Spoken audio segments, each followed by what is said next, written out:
All right, so I'm also going to take you back a little bit to how I started in community engagement, but actually start you with when I applied to work at VCU. I'm a transplant from California, had no intention of ever leaving the state of California. Came out and interviewed out here, and my husband called me that night and said, you know, how'd it go, how'd it go? And I started to cry. I said, oh my God, it's so great, but it's in Virginia. And it was so great because of the focus. Even in 2004, there was already a really big focus on engaging with the community and work in the community and working together with the community. So since 2004, as Valerie said, I've been partnered with various organizations who have been working to promote health and well-being in the Latino community here in Richmond, which is a growing community. So one of the first things we did with my partners was I sat at the table with them and said, well, what's going on, what do we need to do? And they said, we need a needs assessment because we need to know what's going on. So we got some grant money together, worked as a group. You know, our group was very shared decision making. Even though I was the researcher, I really was actually behind everybody and just saying, well, from a methodological perspective, what can we do or how else can we shift things? So we did our needs assessment, and one of the big findings was the lack of access to bilingual service providers in the area. The community had grown so rapidly, and there were very few mental health bilingual service providers, both in the health systems but also in the schools.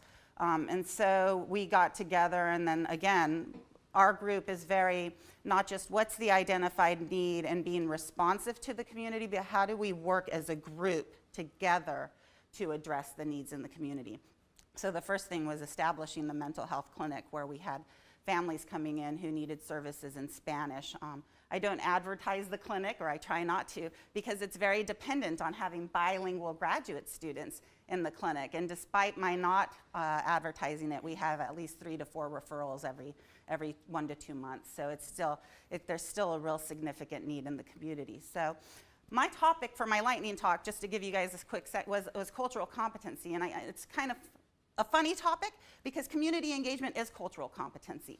Because much of the point of community engagement is working with your partner to hear their voice. So you're really practicing an interpersonal stance that's probably better defined as cultural humility, which is I am going to be other-oriented and I am going to learn from you in what needs to happen so that I can better help and better work with the community. So while my research interests are in one area, my research ends up looking really like I have ADHD because I'm community engaged. So what my community wants is what we're doing. It's not what I want to do. What can I do to help the community, and how can we work together to support what's going on or what the needs are? And this is going to be really important for us this year. We have a grant that was focused on promoting mental health and empowering the community to help itself, given the lack of bilingual service providers.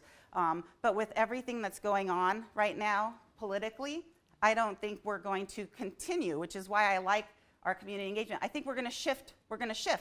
And we're going to get back together and figure out, is this truly what we need to be doing right now? And hopefully my granting agency over here will be like, it's okay, Rose, because we've done part of it, but we're going to have to move, I think. So, yeah, I think I sound, yeah? Okay.